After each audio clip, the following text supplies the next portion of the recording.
Hello, everybody! Welcome to ZeldaSpeedRuns! It's your favorite 1 o'clock in the afternoon if you're in Central Time, best time. 2 o'clock in the afternoon if you're in Eastern Time. Boo! Just kidding. I love all my Eastern Time friends. We're here for a continued bout, tiebreaker in the Swiss Link's Awakening DX 100% tournament. RyanFord versus spicefather. Joining me on commentary is M-Chan Plays and Zentrothan. Say hello, guys. Hello. How's it going, everyone? Like you said, my name is M2Greats or M-Chan Plays, and I'm joined here with Zentro, and we're gonna be your commentators for this match. Yeah, should be a fairly exciting match. Both players are Ryan's. Sorry, I'm actually eating something right now. Why don't you speak? Okay, so so we have RyanFord, 522, and spicefather. Spicefather is he's been running the game for a long time and has been quite on and off recently. And then on the other hand, we have Ryan, who is one of the newer players, but has definitely rose up pretty quickly.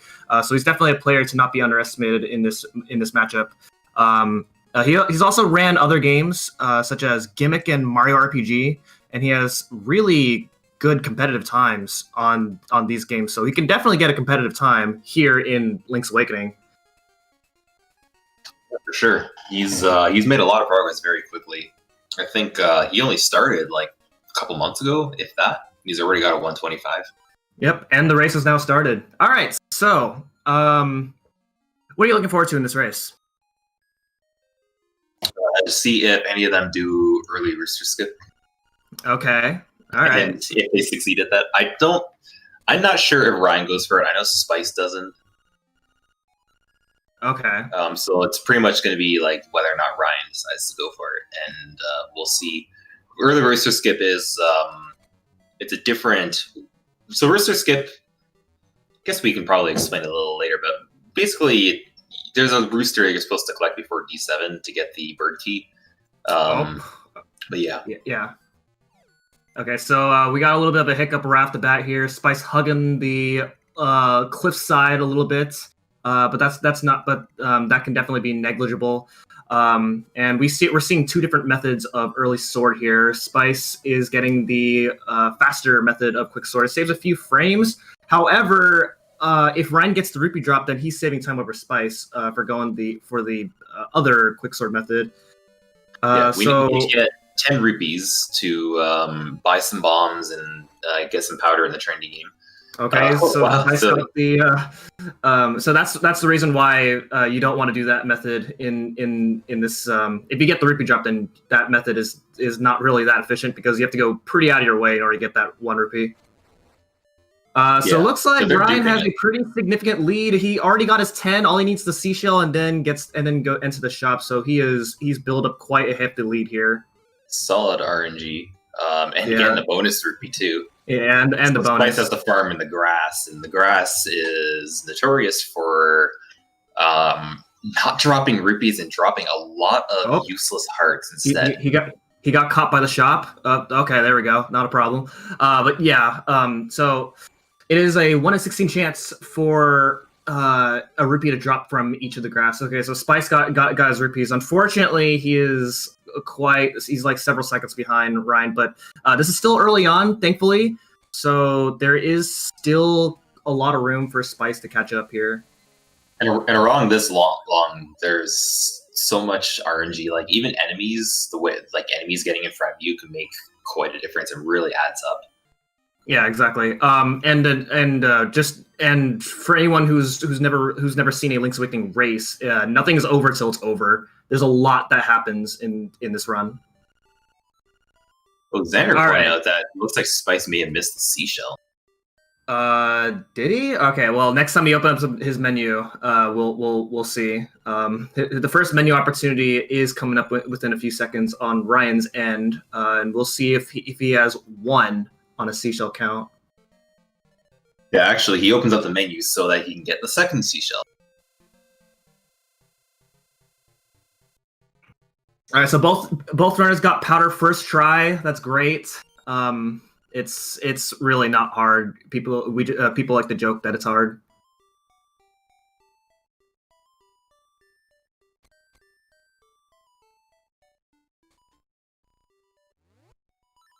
He did not get the Spice seashell. does not have. Oh, I wonder if Spice knows. I don't think he does. That's He gonna would have be gone back on it. that's gonna be a problem because that means he has to get a backup seashell, which is pretty slow to get. Now he could no. Well, actually, no. The next time he's going to be in the village is after Yeah, but 3, also, and he needs to have 5 for the seashell mansion. Yeah, you have to have exactly 5 and 10 for the seashell awards, and he's missing 1 currently. So he's going to be going in, and the meter's going to climb, and he's going to be really surprised when he does not get a seashell. Oh man, this is going to be fun. So yeah, one thing. If anyone who's never 100% this game, there's a place called the Seashell Mansion, and the Seashell Mansion is where the game kind of like rewards you for collecting these seashells. It's kind of like if you're familiar with Ocarina of Time with the gold Skulltulas, basically. I'll try and go for Pit Walk. Didn't succeed in that. Going for it. Yeah, it's going for it again. Oh man, this saves like 2 screen transitions if you get it. But anyway, back to what I was saying. The way it works in the Seashell Mansion is that you have to have exactly 5 and 10. If you have it under or more, the game will not give you the Seashell rewards. But if you have 20 or over, then you get your final reward, which is the level 2 sword. Yes, and we should probably briefly explain what 100% means in this game. 100% does not actually mean like we have to get every single map screen or something like that. It's just all permanent inventory items. So if you can find it in your inventory, this includes pictures. Then Ryan wasted an arrow there. Then it's part of the requirement. So things like seashells aren't actually permanent inventory items, but the level 2 sword is. So we don't actually need to collect all 26 seashells that exist in the game. We just need to collect the 20 for the sword. And there's also another item called Tracy's Potion that refills your health when you lose all hearts. But since that is consumed, it's not a permanent inventory item, so it's not required for 100%. Yeah, it's kind of interesting because every once in a while, people who watch Link's Awakening speedruns and are trying to watch a 100% speedrun, they kind of debate on those things that we don't require, just because you can get them in the game and they show up in the menu. But this is how we defined it here in this game. So they both got the Rock's Feather. It's a super important item because you get to jump. Ryan realized he did not have Feather equipped. I'm really glad he caught that right away before walking a little bit further. But now he's going to fight. Someone in the chat asked if we have to collect all the compass and maps in the dungeons. And the reason we don't is because we say we don't. Yeah, honestly, it's a huge pain. There's a whole oh no, Spice. Okay, okay, just barely. Yeah. So maps and compasses don't count. They count towards your. There's a whole. You get a whole different map screen in the when you're in a dungeon, and those show up.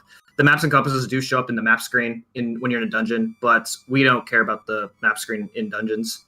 Yeah, the items we're getting is everything that you would find if you were in the overworld, like Ryan is right now. Yeah, so it's a basic definition that carries on with most other Zelda speedruns. However, there are some people who kind of do also want a fun category where you just have to collect all of the items, including dungeon items. Yeah, but it wouldn't be a serious category. All right, so both runners are past the first dungeon, Tail Cave. It's super easy. Nobody ever messes up. What you saw from both runners, those were intentional.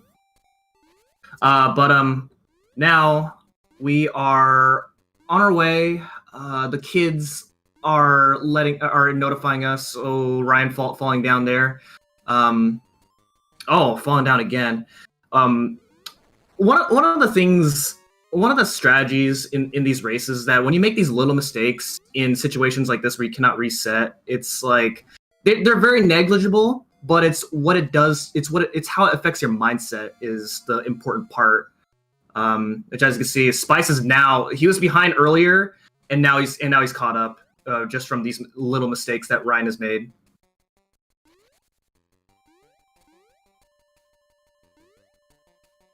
This is insane. Ryan getting the heart piece early. It's sort of shameful to get it early in Hundo, but not really. Yeah, it's the shame now because it saves 1 pixel to get later. And now keep in mind, Spice does not have the seashell, so Ryan is still technically ahead. Yeah, Spice is gonna have to do some detouring when he learns that he's short. Yeah, that's gonna be really fun improv on him. Now missing a now like I said, missing a seashell is very scary because there's while we get 20 seashells, which means there's 6 other seashells that you can get, but of those 6, all of those 6 that we don't get in the run are relatively slow. Yeah, like there's one in the mountain that's like a big long detour. There's one in this really small cave near the Canela Castle, and you have to do a bunch of like pit jumps, which are kind of hard to explain at the moment. We'll see them when we do get to Villa Skip, but it's really hard to work around.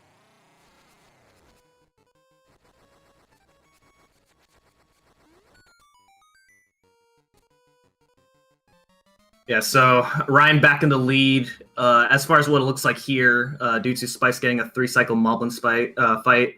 And then now we have Flock Clip, which is simple buffer the text box right there. And then we have this part, which is kind of a pain sometimes. Yeah, it's looking like a pain right now. Okay, that's not bad. Spice getting a faster eats right there, and now they're both in the second dungeon. So, in the any percent version of this category, you would actually split this in 2 visits, but we have to return Bow Wow. You cannot return Bow Wow until you complete the dungeon, so you have to do complete all the dungeon now. Yeah, and we return Bow Wow because we have to get a picture. There are 12 pictures in this game, and they're kind of scattered around. We have to do them in a certain order. Some of them, like, we have to do while we have the opportunity because, like, for example, there are 3 pictures that you have to get with Marin, and once we drop off Marin, we can't get them again. But fortunately, they're all around where we get Marin anyway. Oh, look at this. They are perfectly synced right here. Although according to Ryan's timer, Spice is a few seconds ahead. You're seeing these fights go down really quickly, and that's because the game does not expect you to have the bow this early. If you are really, really patient, you can grind up to 980 rupees and get the bow very early on. But no, the game, I don't think the devs really expected players to be that patient. But we just steal the bow anyway, so it doesn't matter. They probably don't. I mean, like, I wonder what they thought if they realized that, like, once players knew what stealing was, that they could just get the bow early. Well, did they not consider that? I mean, I guess they probably did in the remake because the bow is significantly less powerful in the remake. So, like, even if you could steal a bow early on, it doesn't really do much to you. Yeah. I mean, the bow is just... It's so powerful in this, but we're going to get an item a little later on that's even more powerful. Yeah, exactly. All right, so 2 different strats here. Spice is going for a slightly faster... Oh, never mind, actually. Okay. Ryan just decided to equip there. So that platform only goes down if you're holding something. That includes a pot or a bomb. And then now we have the genie fight. It's pretty exciting. Yeah, this fight's great. Like we've managed to find a way to turn a pretty long fight into only like 30 seconds, and we have to wait for him to shoot some flames But we're gonna use something called wall clipping. Wall clipping is when you go like 1 to 3 pixels into the wall a little bit, and the game breaks the pot if you're facing left, and you throw the pot while clipped into the wall. And then all we have to do is place a bomb, which hurts the boss, and also propels him toward us, or shoot a bomb arrow and kill him. And if you blink, you miss it. This because that's how fast this goes. All right, both players out of Bottle Grotto. Very nice. We got a 1330 and a. Oh, Ryan doesn't actually split on the instrument grab, so He splits when the screen fades to white. Yeah, well, so we'll see on the white screen here. So it looks like a 49 on Spice and a 56, so about a 7-second deficit. But also keep in mind, Spice is missing a seashell. Right. So technically, Ryan is still ahead, but only just. So Spice now getting the heart piece. So this is where Ryan is saving about a few seconds over Spice over here. Both getting trolled by the enemies here on the way to this. Oh boy, the bomb upgrade, also known as powder skip.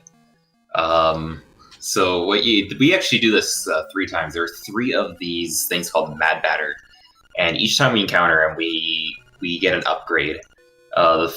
The first option he gives you is to upgrade your powder, and if you do that, your run's dead, because you will run out of bombs. So we have to upgrade our bombs by selecting the second option. Yeah. Later on, we're going to be doing it again, but upgrading arrows, and then the final one before D8 is getting the powder. Yeah, and then in English, he asks if you want arrows first instead, which early arrows is nice, but also not very beneficial at this point of the run. Yeah, depending on how you route your arrows, you could go for a tighter arrow route where you have exactly 0 after D4, or you can play which is actually what Spice is going for. As you can see, Spice has more arrows than Ryan. He's going for some conservative strats in both D1 and D2. Spice getting trolled by Bow Wow, who loves to talk to you when you know there's a seashell. Yeah. So Spice should have 4 seashells now. When he's supposed to, he has 4. He's supposed to have 5. So if he sees that he has 4, he can probably get one at the grass right by the mansion. But even then, his seashell routing is going to be off. Yeah, because he still needs to get the one after D3, which requires 10. Normally, that's when we get the one by the mansion. We're entering this phone booth here just to set a save point.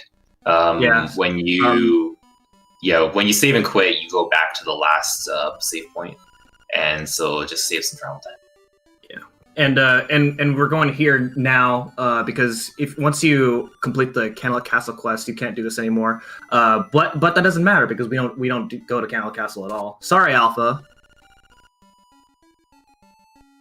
If you want Canela Castle, play glitches. Because pretty soon we're gonna be doing a glitch that literally skips like 15 minutes of the game. I don't know if it's actually new. It's 7. It's pretty huge. Either way, it's huge. Yeah, so Spice did not. Okay, this watch this. Yep, there it is, right there. So there's the realization slide. Yeah, what's the move here? What is the move? The move is to figure out which seashell he missed. He is going to. Oh man, this is gonna be fun. I think he's gonna go back to the village. Oh, he's going for this one. What? Okay, so this is the pit jumping one. This one is really hard to do, because you have to pause on the same frame that you fall. Yeah, this is called pit buffering right here. Same thing of what Ryan's doing there. So if you pause in the same frame that you fall, then the game does some really weird stuff. In Ryan's case, he clips into the back of Pothole Field and gets the Dungeon 3 key. For Spice, on the other hand, oh man, this is pretty big Monka S right here. Yeah, and then he has to do on the way out, and he has to get it. He's hard reset. Oh, and he's closing stream, and it looks like that is a forfeit for Spice. So, GG to Spice, and now it is up to Ryan to finish up the run here. Spice is not in the mood. Honestly, I'm sure I'm not alone in thinking this, but this definitely was not the result that I was expecting here. No, same here. All right, so coming up next is Jesus Jump right here. If you pause, same thing with ZeldaSkip. Pause in the same frame that you fall in the water, then weird stuff happens. In this case, he transitions, opens up the save menu to get over here. So that way you don't have to get. That way you don't need the flippers to get the seashell. Interesting thing enough is that in the remake they tried making that seashell harder, so that you can't do that. But then also there's just a way to get that without flippers in the remake as well. It's pretty funny how they tried. You cannot escape the innovation of speedrunners. Yeah, but now we're in Dungeon 3. Pretty technical dungeon. And he's going to be getting a precise amount of kills here in order to get a power-up known as Piece of Power. He gets the acorn, so he can quickly take 3 hits and remove it. But looks like he's just gonna keep going with it. So if you kill 30 enemies, then a power-up called Piece of Power drops. Guardian Acorn, however, drops when you kill 12 enemies without getting hit. Guardian Acorn appears more frequently than Piece of Power, and in all situations you do not want Guardian Acorn. There you go. He took it. Okay. He still didn't get it though. Or I wonder if while he has our acorn though, I don't know if POP does not drop while you have the Guardian Acorn effect, so it might be. But, I can't hear the counter grow up. It does, but I cannot hear his audio, so I could not tell if his power up wore off. And but he still got the Dodongo skip, which is it's somewhat hard. People say that it's harder without POP, but I don't know. It never really felt that way. I think it's just slightly easier to soft lock. Have we gotten into super jumping? No. So we talked about wall clipping earlier. So the game, when you are clipped into the wall, you can clip into the wall in a lot of different places. And okay, so there's a Piece of Power right there. Pretty late, but that's gonna allow him to save at about 10 seconds on the fight. You can clip into the wall, and then the game has some really weird properties. In this case, the game thinks that you're jumping off a ledge. All the walls here in the dungeon are considered ledges, and so with that, what is it? We jump pretty far. It's like 2 tiles. Yeah. It's a very good distance. Like we saw it in D1 getting over a key block. In this case, for Dodongo skip, what we do is there's a few variants to the super jumping. So the one he did was a sword out super jump. The reason it needs to be sword out is because you want your sword to be charged. Because while you're doing the jump, you're going to release the spin slash, and that's going to clink off the Dodongo and send you over the blocks to your right. So it's basically allowing you to do a super jump to the right while going forward. Oh. Okay, so I do not have Ryan's audio up, but it seems like Ryan's mic is on. Forgot to see. He's doing pretty well. I don't know. I don't know if he's aware that his opponent is not racing anymore and that he's on his own.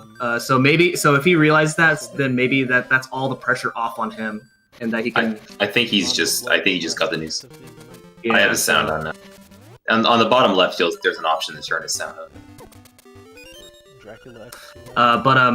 But yeah, so that's D3, and oh man, there's a lot of things to talk about in this game, and it's like impossible to get everything. But now, this is like the longest stretch of overworld before we enter any dungeon in the run. So he's gonna be collecting a lot of items before heading up to the next dungeon. Which is not gonna happen. Like this hidden seashell here. Already, and then he's gonna. So there's a thing called the trading sequence in this game, and we saw it when we were getting the powder. You probably saw a Yoshi doll in the middle of the Trinity game. That's actually I think the first item for the trading sequence. But we skip almost all the trading sequence by, for example, doing Villa Skip, which allows us to get to D3. You're supposed to have a thing called Stick to get to Canela Castle. Yeah, you get the Yoshi use doll. the stick for that honeycomb there. But the game assumes that because you beat D3, you must have gone to Canela Castle. Therefore, you have the stick. Oh my god, I forgot. Yeah. So it just And gives then- it to you automatically. And then later on, there's going to be another trick that we do where we skip even more of the trading quests. So it's pretty cool game. But I don't know if you've gone into bomb triggers either. Yeah, so Bomb triggers just totally break the game, and it's actually one of the reasons why we can skip so much more of the trading sequence later on. yeah, and pretty much a lot of the game as well. Like if in the any percent category, we don't even get the ocarina, which is a huge part of the game, pretty much. Yeah. So it's kind of crazy how many tricks we found. Like if you compare a run from, let's say, 2014 compared to our current generation of speedruns of this game, it's so much different. Even like 2016, if you look at Zorlak's GDQ run, it's so different than the current route. Yeah, definitely. That was only 4 years ago. Yeah, and it's crazy how many things can change in the span of 4 years. Even like as of I think January, there was a small change in the route where we used to get the Telltale Heights warp. Yes, It's near D4. yes. And we used to get that after D2, because after we got the ballad from Marin, we just take this warp and we take it to there and then open up D4. But we figured out it's like 10 or so seconds faster, especially in Hundo, because we take Yeah, it's like a couple 90%. seconds. It's pretty huge. Well, not Yeah. huge, but it's very minor, but it's easy to do, so people do it. Yeah, it's significant enough that it's totally worth doing, and but it does kind of involve a little bit more movement, some slightly tougher movement in places, depending on what strats you go for. Yeah. All right, so I don't know if he goes for the French bombs. Okay, that was you can soft lock there if you're not in the right spot, but there we go. This Fortunately, it's not too big of a deal if you do. Very, very old routes. This Dream Shrine was really hard to go through because you had to jump over all those weird looking guys, and it was a pain. But with super jumps, we just completely avoid those guys, and those guys hurt a lot if you get hit by them. Yeah, 3 hearts. Yeah, A while ago, I learned that it's actually possible to jump over 3 of them with a single feather jump. Like oh, no really? boost. That's It's interesting. really precise, though. All right, so we're going fishing. Let's see if he can get the fish the pond world record here. Looks like he let one of them go. But he's gonna get the big one right here, which is the most important one. By the way, the route is routed specifically that this is our 4th heart piece, and that way we can skip the. Oh, you got an extra heart container text. So it's pretty nice convenience in how the route works out. All right, so now we return Bow Wow. The lady gives us a nice little kiss for saving her dog, and then now we have. But we don't have time This- for kisses. Oh man. But now we have this. We're trying to get a this picture. But Oh, Bow Wow's is photo shy. Camera shy, actually, that's the right term. I was trying to type And then And here's the spy same with picker. Orira. Orira is just shy in general. Like you can go to his house and you talk to him, and he does not say anything to you, but he's apparently more talkative on the phone. For anyone who has never played this game, those phone booths that you see scattered around, you actually talk to Orira in them. Yeah, and he if you get stuck in the game, he tells you where to go. But we know how to go through the game, so we don't even need to do that. Yeah, We we should, just enter them for save points. We should develop a category, all phone booths, and read Yeah, that would be fun. all the And- phone texts. Yeah, and it'd definitely be faster in Japanese because you'd have to read all the text. Yeah. All right, so now we're going on a date here. So Marin wishes that he wants that she wants to be a seagull, but that wish doesn't come true because we died. She wants to move randomly. That's all I'll say of that. If you there is a category called Deathless, where if you beat the game without dying, then you get the secret ending, which is a nice reward, but you don't really see that in like most categories of this game. You can see it in Ace, but Ace is kind of hard at times. Oh my god, what happened? Yeah. Ryan, going back to Madame Meow Meow, just wants to say hi, and then now we fall down the well. It's important that you don't move. Well, you can move like 1 pixel, but you don't want to move any more than that, otherwise Marin misses falling on you, and then you got to do this again. This picture is rather humorous. I really wish the game showed it to us when we get it. Ryan taking bonks here. A lot of bonking going on today. Here's probably the most hidden of the pictures with Marin.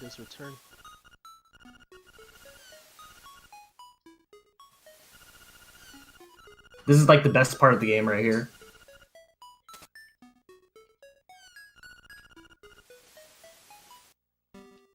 For me, the best part of the game is right after Death Eye Skip.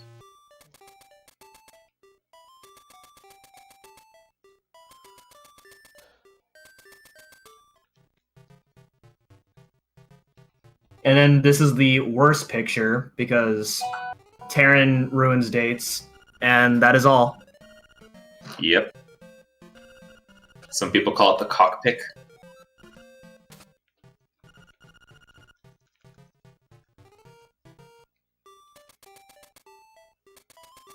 Alright, so there's some really fun things that you can do with Marin in the village, but we're not going to be seeing any of that. But we're going to head back to the Animal Village now. And actually, if you enter... we mentioned earlier that we used to activate the mountain warp in Tall Tall Heights, and one of the other reasons this current route saves time is that you don't have to warp an extra time, because you would actually spawn at the mountain if you take that warp here. You go through the mountain twice, actually, and so it saves, and it's like 5 seconds each. Yeah. So there are things that save time and things that lose time, but overall, this ends up being a couple seconds faster. Occasionally, it's not worked. Yeah. So this, you saw him do a bomb trigger there. So a bomb trigger is when you manage to get 2 bombs on the same screen at the same time, and the game just does not know what to do with it. So it blows it up. It triggers any cutscenes or grabs heart pieces and stuff from the other side of the screen. We're about to see it actually coming up in this cave. There's a heart piece across a pit, and we just use a bomb trigger to get it. My favorite heart piece bomb trigger is going to be coming up after D5. We're going to get it from a totally different cave. Just like that. You saw the heart pieces in the upper left, now it's in the bottom right. Yeah, you're supposed to get this heart piece way later, but obviously, if you can get it now, we may as well get it now. So he's going to get the angler key very soon, and he's going to do that by shooting 2 arrows into a very specific point in a pit, a sand pit. Definitely no mini-boss at all here, for sure. It's just a sand pit. I don't know what you're talking about. Oh, and... As you can see, he just sacrificed 2 arrows, and boom, he's got a key. And that's the key to open D4. Then he's going to shoot a bomb arrow there and get another heart piece. Then he's going to go to another seashell. And when he leaves his cave, he's already set a save point, so after the seashell, he's going to save and quit back to this entrance. And then talk to the owl again, because the owl doesn't shut up. And then go get the Ballad of the Windfish.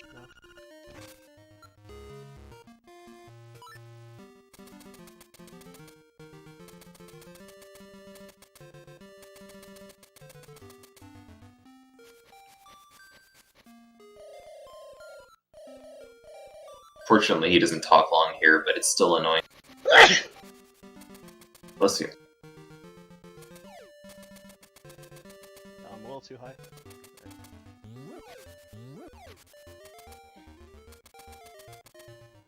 Oh, I'm chatting, you're muted. Yeah, I had to clear up some noise that was going on my end. Ah, okay. Yeah, so now we're getting the Ballad of the Windfish song. In the any percent run, you don't ever do any of this, and you go straight to Dungeon 4. Since this is 100%, we do have to get all the songs here. For anyone who's played the game casually, you may be thinking, how do we even get into the egg without the song? Because you're supposed to play to open up the egg. But, well, guess what? We've got bombs. Bombs are that good. Oh yeah, it's my uncle. Earlier he actually moved his ocarina down on the bottom part of his menu, and which is really nice because when you try to menu over the ocarina, it's like a whole, like when you get songs, there's a whole menu of songs when you hover over the ocarina, so that can be very, very annoying when you're trying to menu really quickly. Ryan opting to skip the French bongs. French bongs are pretty precise. Oh wait, he's going for the other one. Oh wow, okay. Which, funny enough, is actually a little bit slower. Oh man, okay. He's gone. All right, there it is. This saves like 2 seconds if you get these first try, but it's not easy. All right, so oh wait, where are you going? You forgot something.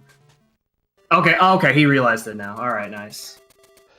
So this part of the reroute, when instead of getting the warp, we go into that cave to set a save point, and then after we open up D4, we just save and quit back to it.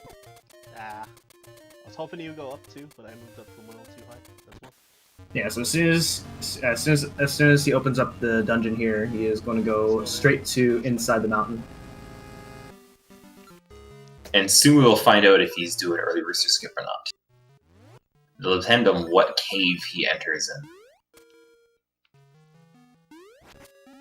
Because, again, you want to set a save point for certain things. Alright, But first, we got coming up is a dumb trick. This saves like a quarter of a second, it's not worth it. He's too low. Okay, he didn't go for it. Alright. It only saves a quarter of a second if you get it. It's not worth it. Alright, he's not doing it. Alright. So, we'll explain a little later, but there is a trick called early rooster skip. It's it involves getting the rooster key earlier than you're supposed to. Very difficult. Saves like 15 seconds on average if you can get it first try, but it's really hard, and it's probably not something you would do in a race, even though it's not a race, but in a no reset situation, it's probably something you don't want to do. Now we have sword. Yeah, so we gotta get the seashell in the picture. This is called Dumb Sagaz route for some reason. I don't know why, but basically this just happens to work out to be quicker to do. But now we're going into Angler Tunnel. The shortest dungeon in the game, and it's because of a few, even just like various jumps that you do that happen to skip a tremendous amount of the dungeon, and some of them aren't even glitches; they're just complete oversights. Yeah, there's gonna be a cross jump later on that actually skips like half the dungeon. Right after the key, he's actually gonna go. Right, yeah, like right after this key, he's gonna go back to that room, but he's gonna actually jump over the pit, that cross pit, but he's gonna go up instead of just straight to the left. Yeah, and interesting, they tried patching this in the remake, but we found a different way. So that's great. But and this Jesus jump here, the Jesus jump is when you jump on the frame that you land on water. It has to be buffered. But depending on how many buffers you get, depends on how fast you get to do it. Because you could actually get it within one buffer. And this Jesus jump saves a bunch of time because it skips having to fight Cue Ball. So that's great. Cue Ball is slow as hell. Yeah, I mean it's an easy fight, but it's not worth fighting him. Ryan's equipped bracelets. That means he's going for a slightly not slightly, but much easier strategy to get the Nightmare Key, where he just picks up these pots and then he's going to do a super jump to clink off the P hat. There's a variant that stays 4 seconds due to just not needing to pick up the pots or anything, but it also saves an equip. And but it's quite a bit harder, and if you screw it up, then you lose a lot of time. Alright, this is the hardest fight in the game. Watch this. Oh my god, how did he do it? I can't believe it. Harder than Moldorm. You see that skull right there? That's the skull of Cravone. The man who could not hookshot down. Upwards of 7 seconds, I think. Oh, he'll never live that down. Alright, so that is 4 dungeons, and you may have probably seen that our route has been pretty straightforward so far. Well, this is where things are going to be not as straightforward. So in a little bit, you'll see. But now we're going to get our next song here, which is Mambo's Mambo. It allows you to warp to Mambo's Pond, which is right by Crazy Tracy's hut. Or if you're in a dungeon, it warps you to the very beginning of the dungeon. But we have save and quits for that instead. He did a nice little cool trick there where you're upside down during the cutscene, so that your brain does not have to hear the song.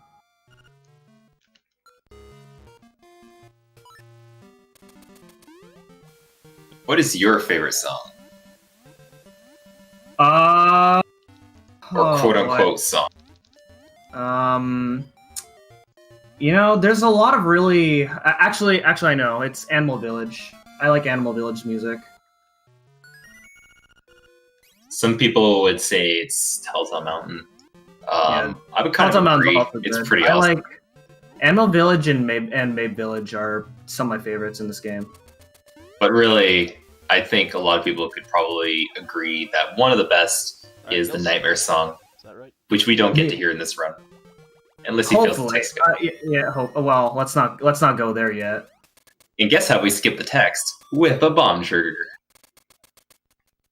The last bomb trigger of the game skips a lot of the final fight. Well, it doesn't really skip it. It allows us to manipulate the game in ways that makes it significantly faster. We do skip some text, but that's about it. Yeah. So Ryan going for the getting this next seashell. So now he's going for some places here in Martha's Bay. One of them being a bomb trigger. Okay, nice. So you gotta mash really well. It's within 4 frames of each other. For some reason, in 2D sections, walls are considered as pits. It doesn't really make any sense, which is why that works. Bomb triggers can be done on pits or transitions. In D7, there's a mix. Depending on who you are, like some players will go for a transition trigger, and if they don't get it, then they'll do a pit one. Some players will just always do the transition one, like myself. I'm terrible at pit ones, so I just don't do them. Except that one, I have to do that one. Alright, so if he gets this, okay. Nice. So If you get this in frame perfectly, you save a full second. It's kind of hard to do it though, but yeah. So now we have this disgusting trick right here. This is called Zora Bump. Oh, this doesn't look good. He can bump off the Zora though once he's in position. I think he'll be fine. Maybe he knows that. Should do it there. Oh, okay, this looks good. If he can get it. All right, nice. Nails it. And get zapped right away. All right, nice. It is possible to do that one without buffers as well, and it's a lot harder. It doesn't even take that much more time either. Yeah, and it's also luck based too.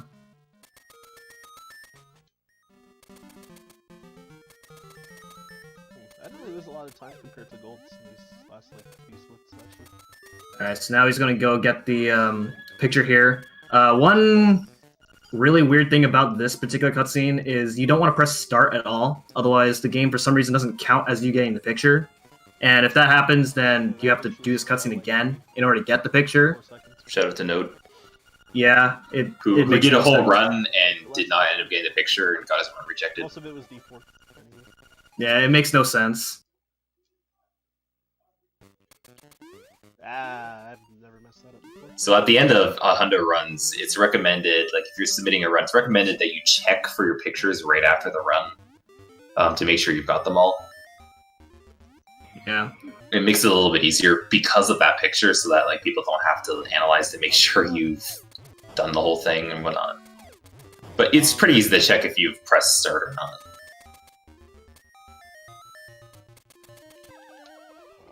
Oh, falling down there.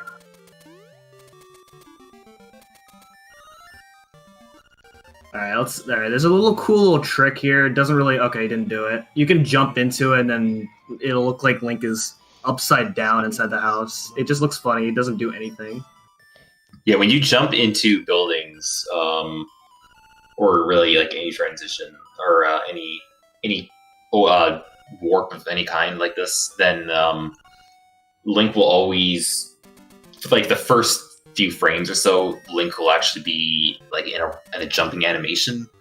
So later on, we'll see if during the Zora picture, if you enter a building while jumping and a cutscene is initiated, then you remain in that jumping position during the cutscene.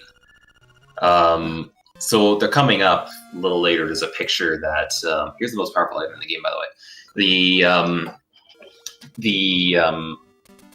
You're in the jumping position, but you're actually moving, so it just looks like Link is rolling up to the Zora. It's rather humorous. So Ryan now has the most powerful item in the game, hands down. Don't at me. And unfortunately, nerfed really hard later on. But the boomerang can kill a lot of enemies in one hit. It can cut grass. It could do a lot of things for you. It's so good. So he traded in with anything that's on your B, which in this case it's a shovel. You can trade him any item except unless the item has a capacity or a level. Then you get the boomerang. Fun fact, that also includes the feather, which I don't know why anyone would want to give him your feather, and unless you're Cravone. Cravone has done featherless D8s before. He wants to let you all know. Alright, so now we're gonna upgrade arrows here. He carefully said no. You basically... It's kind of hard to recover in this run if you accidentally upgrade the wrong thing. You'd pretty much have to go to the village and buy more, which involves getting killed by the shopkeeper again and quote-unquote buying more arrows. It's pretty slow. So you've probably seen this ghost running around with them. It's the most annoying character in the whole game. Like, it's probably the only character more annoying than Bow Wow. But the only reason we even get the ghost in the first place is because of this picture coming up. Otherwise, we would completely skip him by like doing D6 first. Yeah, but you do need this picture coming up right here in order to 100% the game, which is why we do this now. The annoying thing about the ghost, especially, is that if you're on a screen long enough, there's a chance that he'll just talk to you, and he talks really slowly, and you have to go through like 3 text boxes or something like that.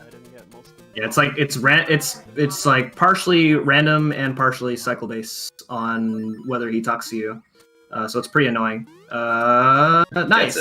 I like this trick right here. All right, and then now come up is the color dungeon. In order to enter the color dungeon, you're supposed to go to the library in order to know this puzzle right here. But if you already know it, then you don't need to do that. Oh, and also earlier we got the magnifying lens, which is technically the end of the trading sequence. If you are playing this normally, but we are not normal people. Reason, well, you'll see Zora Bump is even done in the first place. The reason we get the lens is so that we can get the boomerang before D5. Yeah, this actually sets up for a trick later on in the 5th dungeon. So well, I guess we'll see what it is later. And this trick coming up in D5 is it saves a ridiculous amount of time. Yeah. All right, so over color a dungeon. category where you can't get boomerang.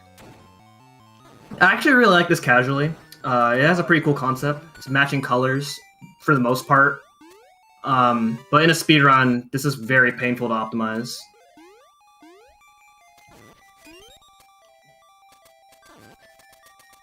There is a category, kind of a recent category called No Wrong Warp, where you skip half the dungeon by going out of bounds and just jumping to one of the filler rooms on the outside. And these filler rooms, almost all of them actually have the final boss in it.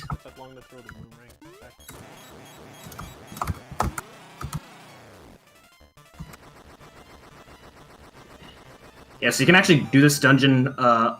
Someone in the chat mentioned you can do this dungeon as early as after D2. You just have to make sure you cannot enter this dungeon without. Wait, did he reset too early?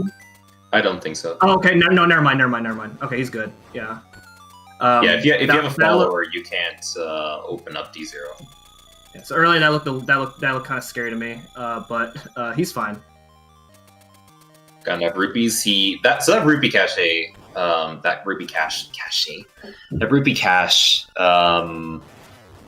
we have to hard reset in order to respawn the rupees because for some reason the memory of them is stored differently.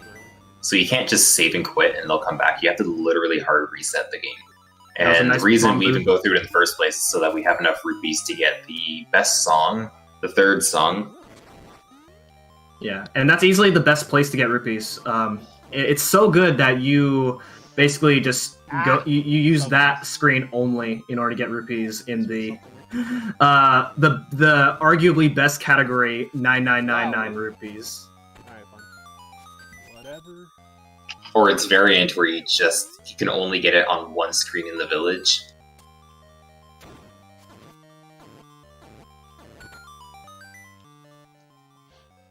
Oh yeah, that too. Here comes the dumbest boss in the entire game. Not excluding Moldorm, because if you do this casually, he's a pain in the ass. Because you'd be using sword and stuff, and he reflects you, and you have to slash him with timing or something like that. I don't know. Nobody really knows how it works. But in this category, because we're speedrunners, we just spam arrows, and that actually works way better. Yeah. So Ryan picking Blue Tunic. A lot of people people who watch 100% runs argue that Red's better, which is true in some ways because you get more power and whatnot. But due to how this works out, it's a pretty. There's some inconsistencies with Red Tunic that makes Red not really as good as it used to be. In older routes of this category, Red was significantly better to run with. Unless maybe all this does. Yeah, if you are really lucky, then Red can save about half a second. But again, you gotta be lucky, which most people aren't really lucky. Ooh, wow, that was really good. All right, this is a dumb jump right here. Okay, you got it first try. Nailed it too. That was clean. Yeah, you're supposed to have the hook shot here in Signpost Maze, but you don't need. But with that precise jump, then it skips having to need the hook shot here. So this is the Signpost Maze. It's the most boring part of the run because you gotta read these signs. You gotta go from one sign to the other. You cannot sequence break this, and then you get the reward of completing the Signpost Maze, which is very worth it. I'm telling y'all, you'll see. Signpost Maze is also kind of nerve-wracking at times because it if you screw up, if you can accidentally double read a sign, and if you read a sign out of order, you have to start from the very beginning and do the whole thing again, which includes that dumb jump. Alright, so I'm gonna be ahead of PB. Yeah, it's not very fun. But now we get the second best song of the game. I'm not kidding. I like this song. It's so good that they made it even better in the remake. Honestly, I don't like the remake version.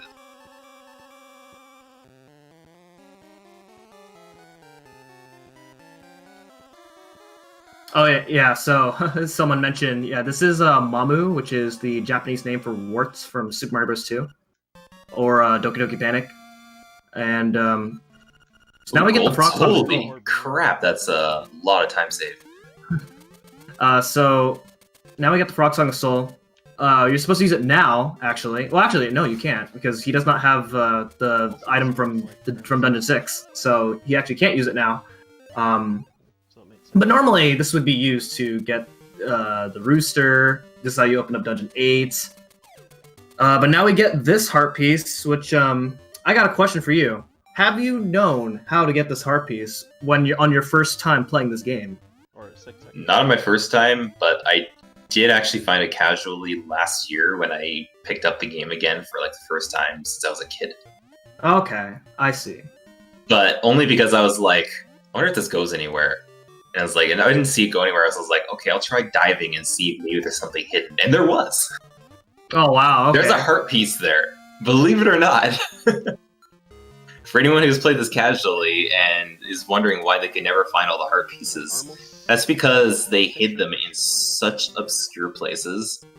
Yeah, there's like 3 or 4. There's like 3 heart pieces that are very unreasonable to get without finding, without like some sort of guide. Okay, that's the cool trick right there that we were talking about earlier.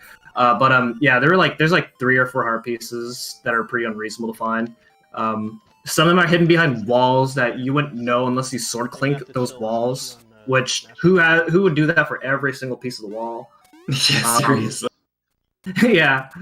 So if Ryan has done everything right, which I am confident that he has, that is the very last picture, and now he is on his way to Armos Maze.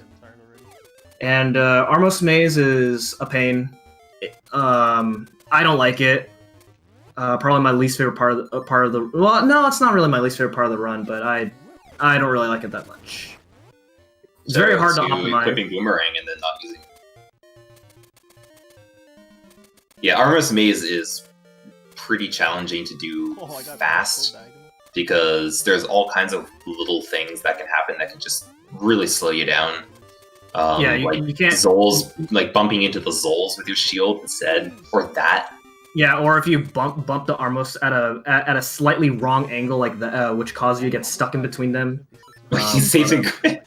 Oh man. Well, that's not. Fortunately, yeah, it's not a big deal because he just ends up in the cave again. Yeah, he's right there at the stairs.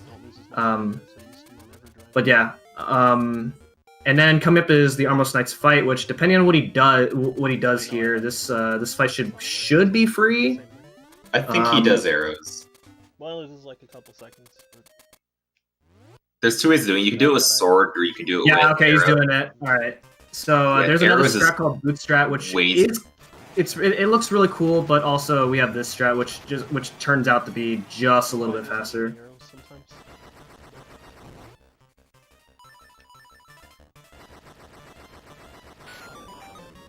And actually, this is supposed to be how the game wants you to fight Armos Knight, so I guess we did something the game wants us to do. You're actually supposed to fight with arrows? Yes. How would we find that out? Because you can hit him with sword. Yeah, well, I mean, if you think about it, it makes sense if you compare it with like other Zelda games. You fight Armos Knights with arrows in Link to the Past. Same with Zelda 1. And and these little Armos here only die from arrows. Oh, I suppose, yeah that kind of makes sense. Yeah, when you think about it, yeah. But I wouldn't have figured that out. I would have just thought, like, I'll try with sword and see what happens. And then just done it with sword when it started working. Yeah. See, casually I had sword beams when I was when I got to this point of the game when I first played through, so I just used sword beams instead. Alright, so Oh man, if you have red tunic, then I would not agree with this move because that particular Armo statue does 3 hearts of damage, which is a lot. But he has blue tunic, so it's not a big deal. There is going to be a refill on health coming up soon. Yeah, he's going to equip the boomerang because boomerang is just so powerful. It's a little bit faster than throwing a bomb at this switch coming up. But here he can use the boomerang on that little fairy there, and you get a fairy. Yeah, and it doesn't lose time either, so you may as well get the refill.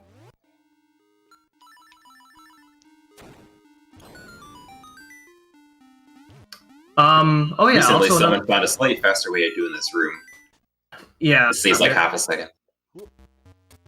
So we didn't mention this. So if you use a bomb and an arrow at the same time within 8 frames of each other, then you create bomb arrows. It's it's like it was like a developer oversight, and they kept it in, but they made it harder in like later versions of the game, and then they just kept it in, and it actually became pretty popular amongst games like Twilight Princess and Breath of the Wild. And then they brought it back here in the remake. So it's an oversight that I guess paid off.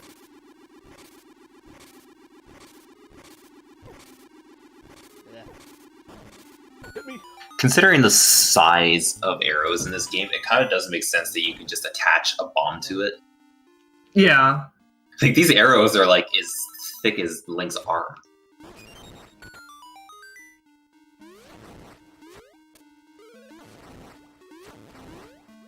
So, here we're going to see some super jumps that allow us to skip half the dungeon and also do it backwards. Yeah, so that right there was a super hop that allows you to be clipped into this wall without having to go around to be clipped into the wall, and then now we go up here, which skips quite a lot of the dungeon. If you're doing it without any major sequence breaks, this is the longest dungeon, but with sequence breaks, this is a very short dungeon. And then coming up here, he is doing nice. That's pretty cool to do. And then here's this super jump right here, which you can soft lock if you don't do it right, which you made it through. The other and then coming up is this one, and then coming up is RNG. So we have horse heads coming up. It's a 50% chance for the horse head to stand up, which means you have a 25% chance for both of them to stand up. So in a PB attempt, you have a 25% chance to get these first try. It's kind of a pain. It's 25% chance if the first one lands upright. If the first one lands down, then there's a 0% chance of getting. You have to do it, start over again. Yeah, basically. But thankfully, it's really easy to reset horse heads. But you can still lose a lot of time if it takes like 30 tries. The world record's like 34 if you're Carbone. Falling into that thing that sucks you in drops you off at the beginning of the dungeon. Yeah, it's pretty cool. And also because you didn't fight the mini boss of the dungeon smasher, then you lose even more time because you don't get a checkpoint.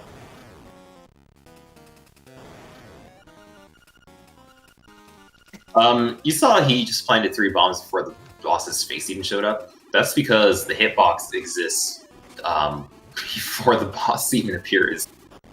And this is the case for every single game that this boss appears in, including the Oracle's games. Yeah, but they got smart with that later on. And actually, they got so smart that the face actually damages you in the remake version of the game. Oh, that's good. Okay, so he's still pretty ahead of PB. He lost a little bit of time here. Yeah, but also, I was going to mention that this is actually Dungeon 6 and not Dungeon 5. If you were keeping up with the order, but now we're going to go into Dungeon 5. So this route just happens to work out that because we get all the seashells that we need somewhat early on, we get the upgraded sword, the sword upgrade, level 2 sword, now halfway into the run, basically. And Red Tunic does not, unfortunately, stack with the power of the level 2 sword, which is why Red Tunic ends up not really being worth it in this route. There are still advantages with Red Tunic coming up in the run, but again, because Red Tunic has properties that Blue Tunic doesn't have, you just overall lose time if you're doing everything incorrectly.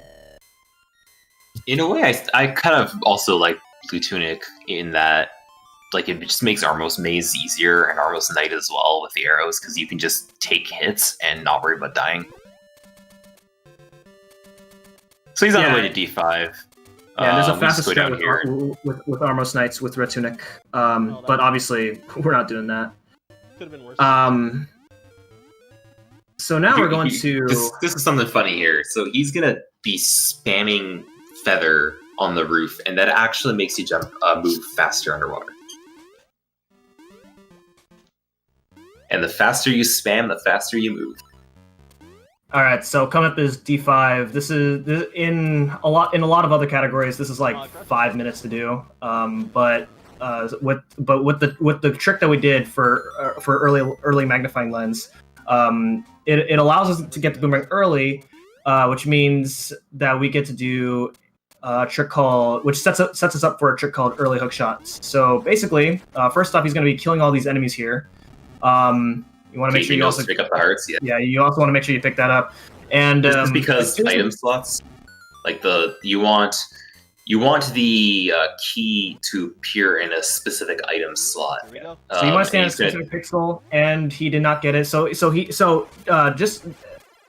did not do anything wrong right there. It is a 50% chance for this to work, even if you do everything correctly.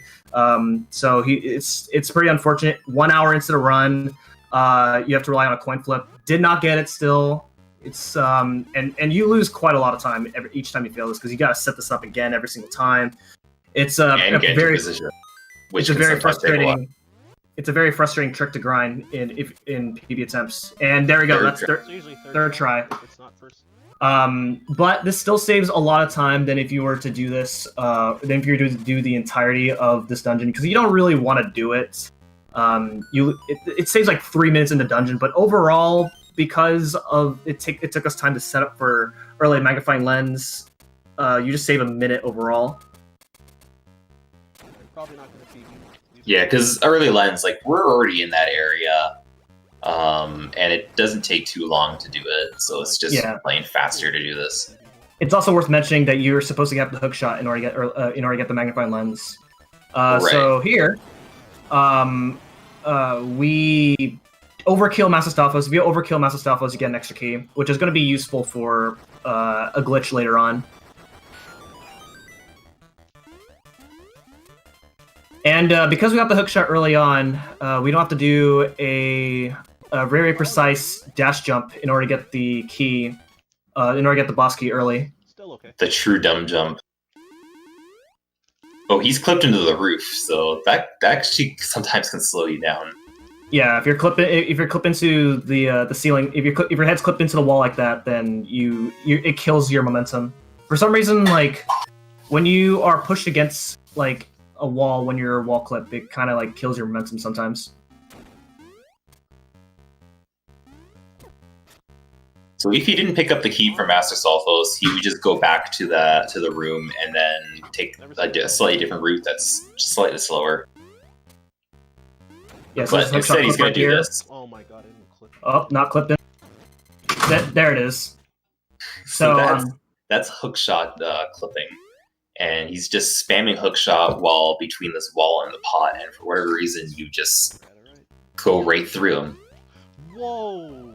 Okay, falling down there. He just wanted to take a nice little dive, and now this is Wall Snake, or Slime-Eel. Slime-Eel is a pain. That third try really is killing his PB, because he's going to be quite behind now. Yeah, so you have a 50% chance to pick a side and then hope that you guess right, pretty much. Okay, so that's pretty good. All right, that's good. So that is a 2-cycle fight. So you can actually get a fifth hit in, which is really hard to do. Your rhythm has to be very sticks. Yeah, your rhythm has to be very, very specific. So it's really hard to do that. Not a lot of people really go for it. Also shout out to Olos. He's the one who can get 6 hits in, but he's also the one who accidentally played the ocarina. Almost 25. If Ryan you play the taking a nice ocarina little before stretch getting there. instrument, you're sent back to the beginning of the dungeon.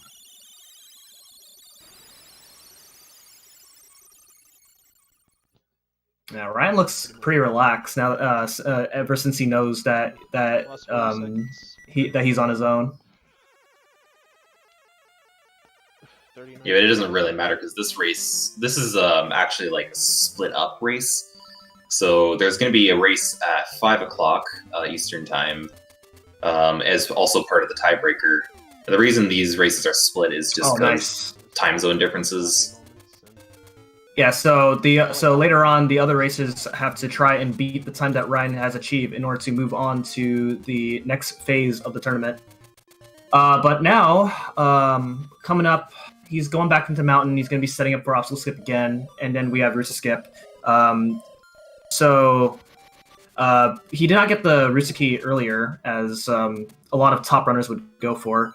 So he's going to be performing a trick called Hookshot Jump, which is by jumping on the same frame that the hookshot retracts to you.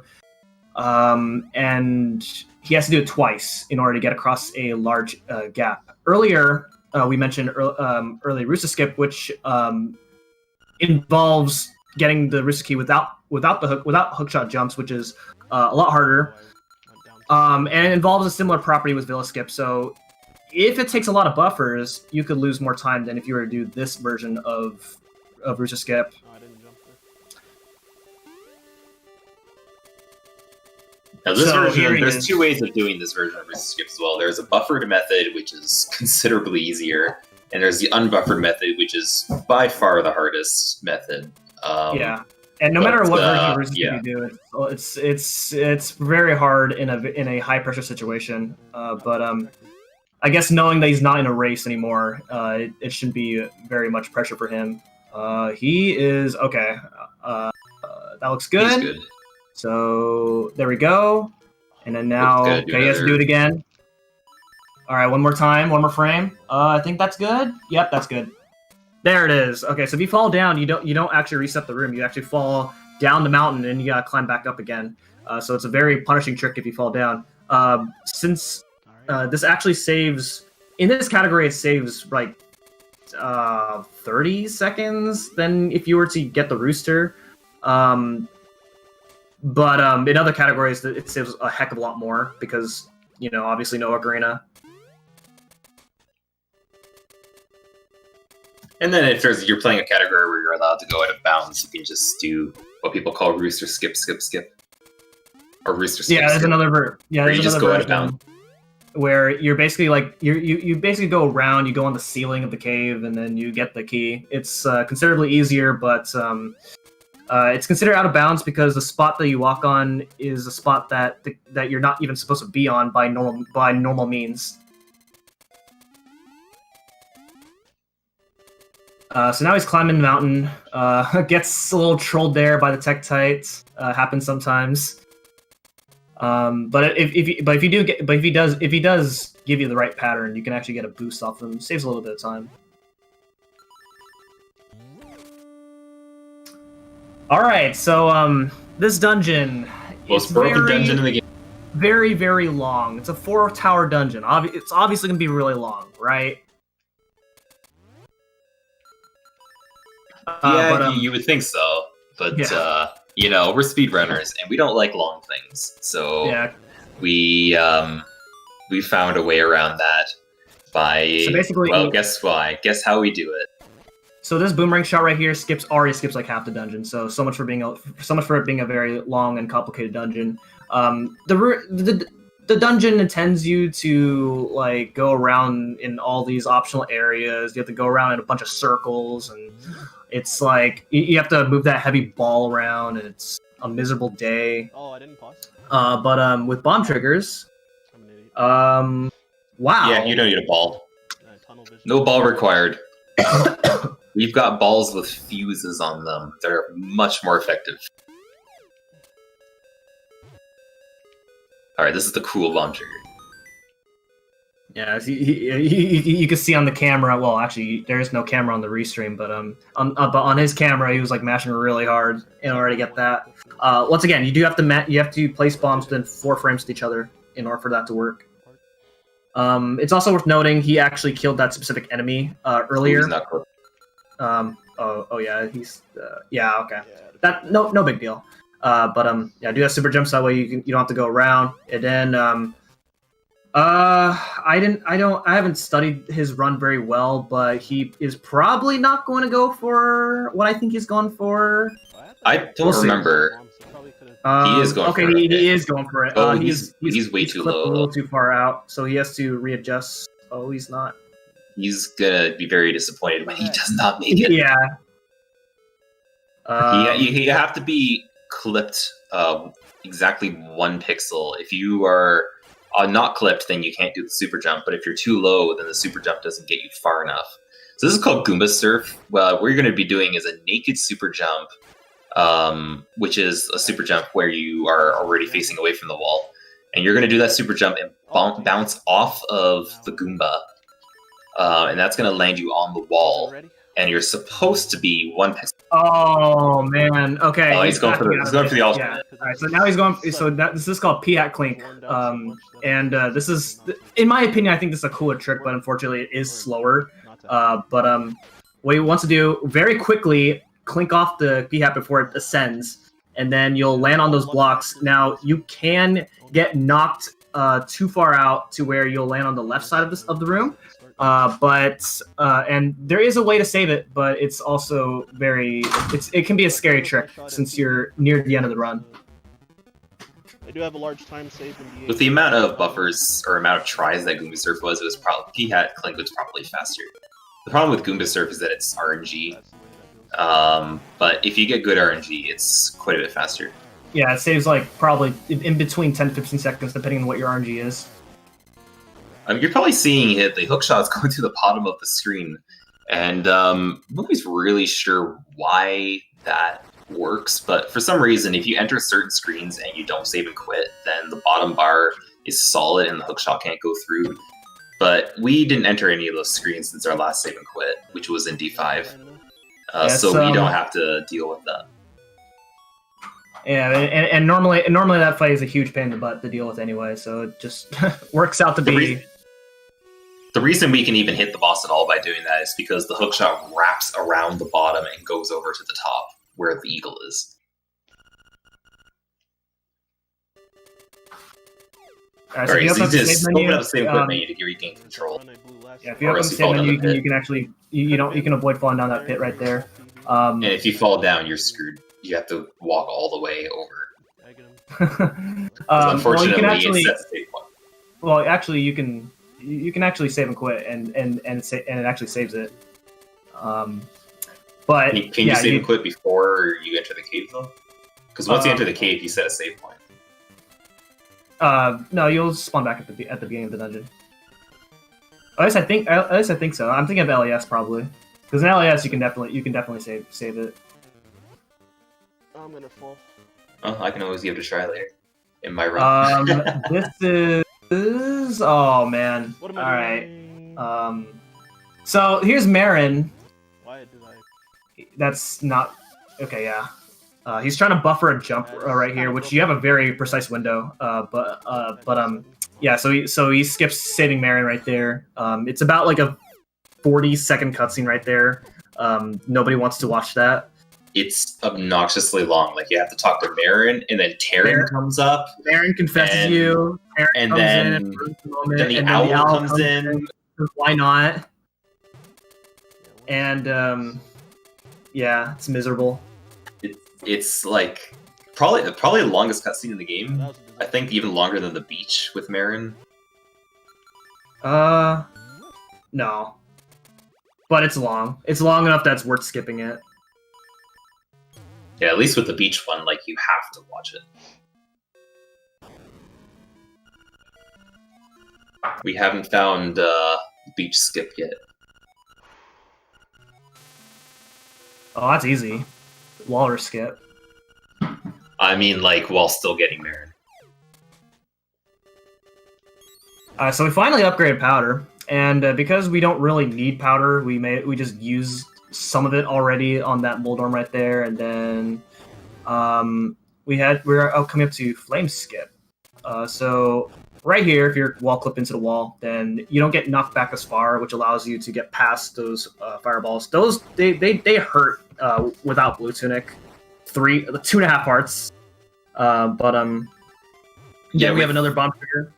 And okay, so you're this supposed to use a level 2 2 shield on the flames, but well, once we get the level 2 shield, we don't even equip shield for the rest of the game, so it's literally completely useless. Yeah. So now we're in Turtle Rock, not to be confused with the Turtle Rock in Link to the Past or one in Link Between Worlds or any other game that has Turtle Rock in it. And this dungeon is supposed to be another complicated dungeon. But because there's a lot of rooms in this dungeon, and it's also supposed to be a gauntlet of mini bosses, but we skip basically all but 2 mini bosses. Lots of super jumps and this bookshot clip here. So if you're in a precise position, you do something called the bookshot, where you have to have hookshot on B. And you, out of the menu, you buffer, which just means that you are holding it out of the menu. You use the feather and hookshot at the exact same time, and you'll get you'll do a really fast hookshot, and that will give you enough speed to clip through the key block, and then you just skip getting a key, and that skips quite a bit of the dungeon too. Yeah, that's the magic rod right there. And the magic rod, just like the boomerang, it's also very powerful, but it's very unfortunate you get it so late into the game, so it doesn't really you don't really get to see much of how powerful it is. And then coming up is called lava jumping, or lava dive, where if you pause, just like Jesus jump, if you pause in the same frame that you fall in the lava, then the game allows you to swim for some reason in lava, and then Makes sense now we're to going me. Yeah, he's wearing that blue tunic, right? Like, he's not taking much damage. Alright. So now we get the final heart piece, and now we complete the rest of the dungeon. We need the boss first. Yeah, we just need the instrument and the heart container from the boss, and then we have all 100% of the items, permanent inventory items. Ooh, so because our sword is very powerful, we just I guess it's not as powerful right there.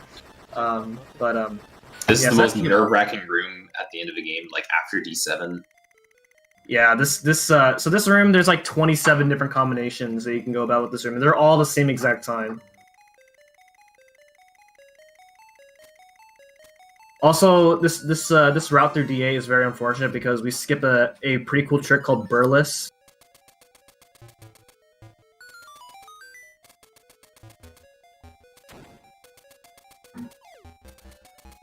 And now it is time to fight the boss. So coming up is Hothead, and frame perfect. Oh yeah, that's very nice. Hothead. That's a frame perfect Jesus jump. So Hothead makes no sense. You just mash fire rod on him and hope that you get a good fight. Oh, this looks really good. Oh wow, that's really incredible. Good. So it sometimes you'll take it takes 20 hits, sometimes it takes 5, sometimes it takes we did 10. We did figure out earlier in the year how he works. It's actually exactly 5 after the flame is removed, but there are certain sections of the screen where he does not take damage. Like the bottom and the right side. Yeah. Either way, it's a very difficult fight to do really well. Top players are able to kill him before he even reaches the wall. And it's so hard to do. Mm-hmm. I don't even go for it. If all goes well, we are looking at potentially some kind of 126 for Ryan here, which is still a pretty good time, all things considered, in this run.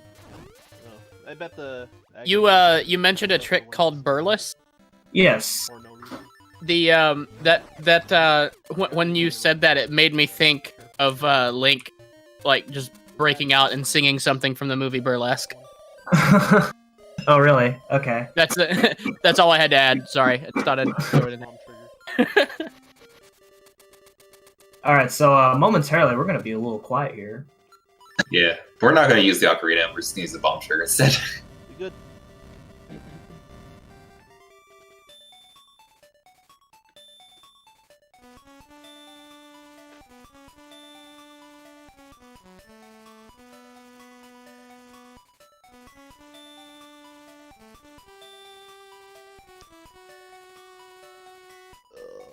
Of course, it's gotta be someone.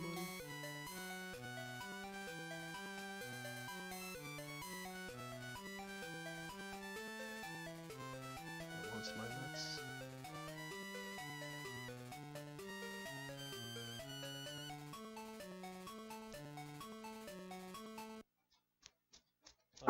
So Ryan on the player cam is getting out his phone in order to set up something called manipulation here. So he is going to, using the app that you just opened up, he is going to do Agna manipulation. A little earlier, well, several months ago, Black found a way to guarantee that you get 0 blue balls on the Nightmare fight. First of all, though, this pattern here, it looks YOLO, but it's always the same. As long as you don't read the book in the library. And then he's going to go for a blob quick kill coming up. First, he's going to do his bomb trigger, and then step for blob quick kill. There is a 100%, along with Agna manipulation, there is a 100% guarantee that this quick kill will work. And that's good. All right, now he needs to go into some very precise, like pixel perfect positions. He's actually a little bit over to the left too much, but I don't think it'll affect too much. It doesn't seem to affect the black method too much. There's another player named Sagas who has a slightly different way of doing it, but it's a little bit harder and more precise. So he's against the wall, and this one, yeah, he's going back. So he needs to be 1 pixel away from the wall, or else he's gonna get a blue ball. Oh, he didn't get it. Oh, that's okay. So now this is 50% chance of getting an energy shot or a blue ball. And he can throw a lot of them at you. Yeah, it's an infinite amount. Oh, okay, 2 is not bad. All right, so now coming up is Moldorm. There is a quick kill for this. Whoa, I've never seen that position before. He gets it. Okay, he's not doing Death Eye Skip. So we're going to be seeing something. Death Eye Skip alone is already pretty funny, but we're going to be seeing something that's almost funnier, and that's the final boss being one shot because of the boomerang. But we need to wait for his eye to open up first, which is annoying because it's random. He also has sword out. Very interesting. I mean, he's got so much health, he doesn't need to jump. There you go. Yeah, exactly. But yeah, so in this phase, it takes a random amount of time for the eye to open up, so you could lose a lot of time if it takes forever. You got a pretty quick open there. That's very faster quick. than average. And it's a nice 126. Yeah, 126.13. Okay, press dot done. I can't skip this one. Oh, it's fine. There we go. 126.13. Pretty solid. Pretty much RNG just killed his run. Well, for the most part. Yeah, dang, I lost exactly enough time for it to not be sub 126.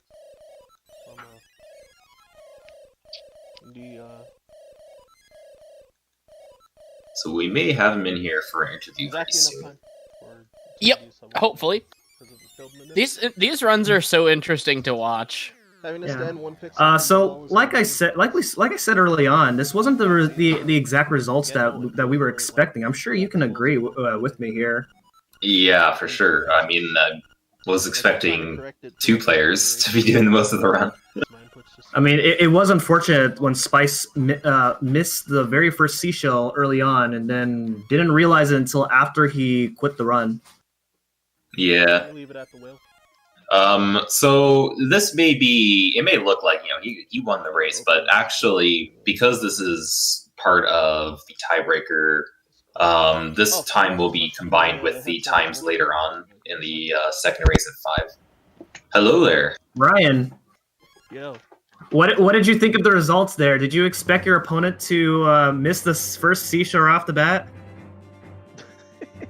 Wait, did he miss the one in the grass? Yes, he missed the He grass did. seashell right off the bat. He didn't realize it until when he got to the seashell mansion, and then he tried to back it up by going for a pit buffer to getting one of the seashells that you're supposed to have the hook shot for by Candle Castle. He failed it like 2 or 3 times, and then he decided that that's enough for the day. Oh my, I see.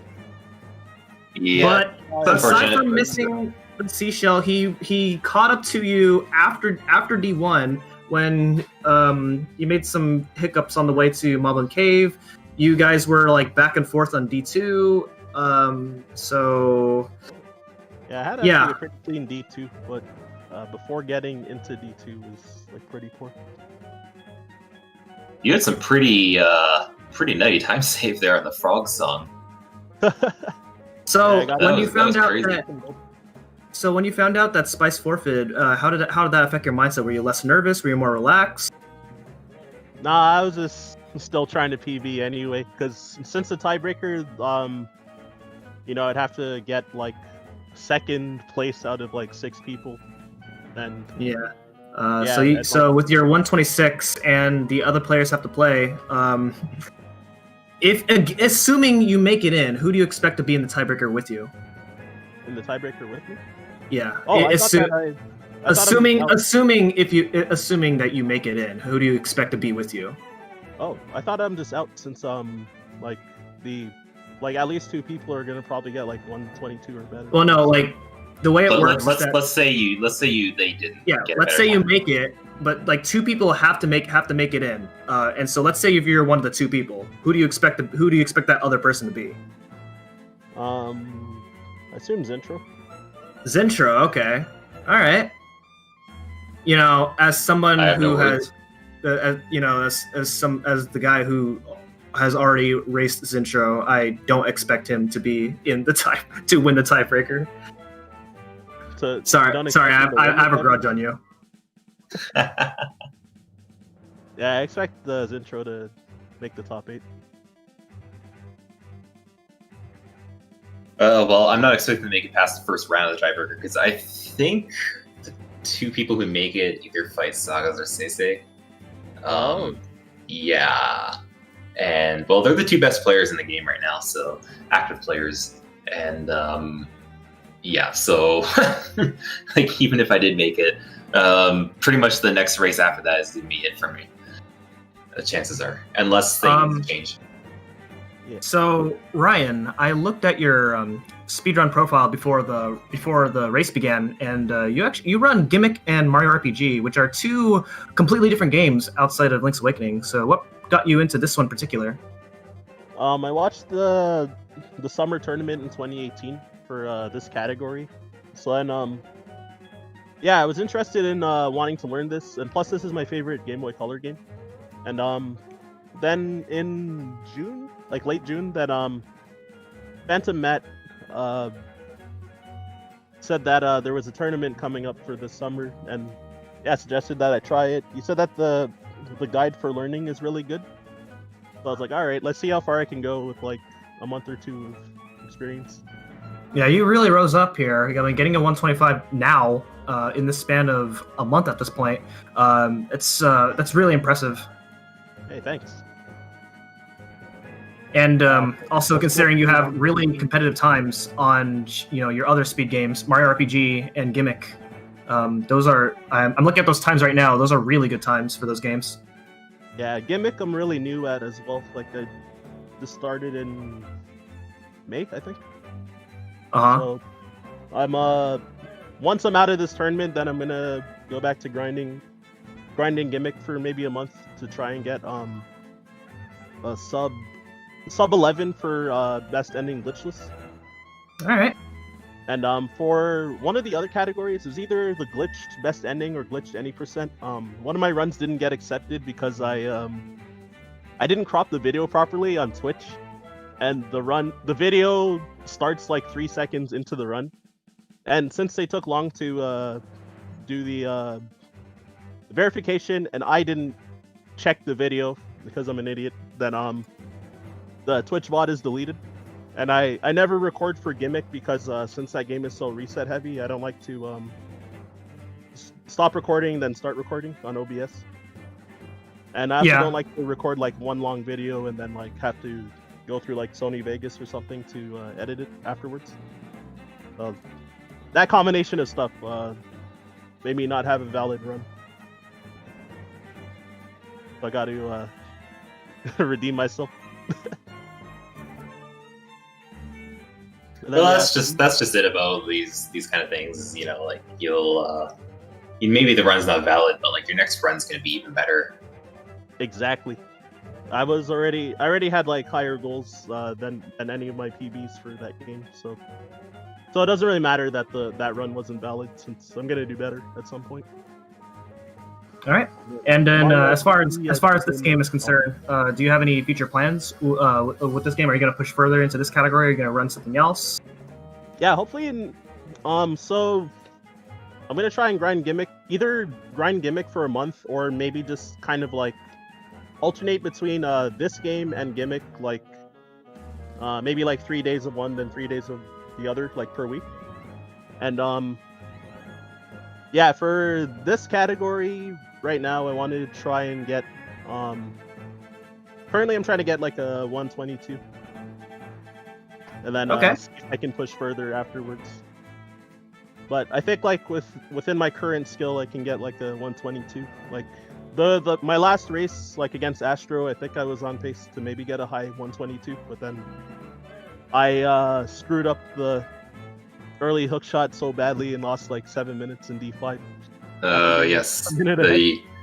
That's the unfortunate thing about like screwing up the early hook shots, because we do all these things to set it up, and then if you mess it up, then like it all goes to waste. Yeah, and like I had to do like a blind playthrough through the dungeon to like. God, not knowing how to go through it. Oh, jeez. Yeah. And well, now you know what to do, so you know. Exactly. And I have like a 30-second time save on D8. But, well, I can gold that by a lot too. In addition to it just already being a 30-second time You save. got an amazing hothead in this run. Like, that was almost the fastest you can do hothead. Yeah, it was pretty cool. In this run. I got like one dropped B input at one point, so like I think that was the only mistake that happened in that fight. Aside from like skipping the text, which I have no idea how to do. I just opened the save and quit menu on the same frame that you kill the boss. It's pretty hard to do. I have never seen anyone do it. I've seen people try it. There's a chance that you can white screen as well by accidentally pressing just start. Like you know how sometimes your start menu is the only thing that opens up? Yeah. Yeah, that can happen. And if you do that on the same frame that you kill the boss, you white screen. Oh my god. I white screened it's risky. On the present, grabbing the present for the seashell. Yeah. The way to work around that is you can hold start and select while the cutscene is going, and then you just press A and B to open up the menu. It removes all risk and makes it easier too. Wow, thanks. Yeah, I'm definitely gonna work on that then. And yeah, I learned that one from Sagas, so you know. Nice. That guy has so much knowledge. Like occasionally when he's in my stream chat, he also like will often give me like tips and stuff. Yeah, it's really cool when people of Sagaz's caliber joins into a new runner stream and kind of shares their knowledge to them. I was in that position before. I hear that. Oh, I forgot to answer that other question. I might try to do. I got to look at the categories because I want to do something that's shorter. That's maybe like, I don't know, where world record levels like 55 minutes or less. Oh, no wrong. We're surfing for that if you want to do a Hondo category. Yeah, there's no save and quit. All right, I'm gonna look into those. Most categories are under 55 minutes. Actually, I think Hondo is the only one that's longer. Oh, like this current one? Yeah. This is the longest category that's on the leaderboard. Okay, that makes sense. All right. I thought that's main category wise, yes. For memes, not really. There's there's like meme categories that are still over an hour. Glitchless. Yeah. But I think we gotta wrap up now, right? Is there something else coming up? Yeah, we've got another match coming in an hour and 15 minutes featuring Zintro, if I'm not mistaken. That's correct. Yeah. Well, good luck on your race. That's one of the 2 events that we've got coming up on ZSR. That one's coming up at 5 o'clock Eastern. It's Nitroz, Phantom Matt, Happy with Sugar, and Zentrothan. It's gonna be 4-way madness. You don't want to miss it. It's a lot of fun listening to the commentary with 4 people in a vanilla speedrunning setting because there's so much to cover and it's easy to track, keep an eye on. So plenty to happen. After that, the Majora's Mask randomizer tournament continues. Season 1 of that tournament. ATZ versus Nona coming in at 7 o'clock Eastern. So either of those matches, you don't want to miss them because it's some top tier gameplay. It's winners bracket round 3 for the Majora's Mask rando tournament. And again, 4 people on the Link's Awakening DX 100%. So we'll see you back here in an hour and 15 minutes. And everybody else will see you on the battlefield, Zentro. See you at 5. Sorry, I have to root against you, Zintro. You beat me. I need my payback. Oh, awesome. Well, we'll see what happens. It's going to depend on the early skip and Zora bump. All right. I have a friend in the Majora's Mask tournament, actually. Oh, yeah? Who you got? Well, okay, I know him from the Smash Bros. Melee community, and his tag is Epic, and that. Not sure if it's the same for Majora's Mask. That'd be why you so epic? Stream... Yes, exactly. That's him. Yeah. Okay. Cool. Yeah, one of the French Canadians from Quebec. Yep. Yeah. Fantastic human being. He said he's like, I think like 8th seed for the tournament. Yeah, he did pretty well.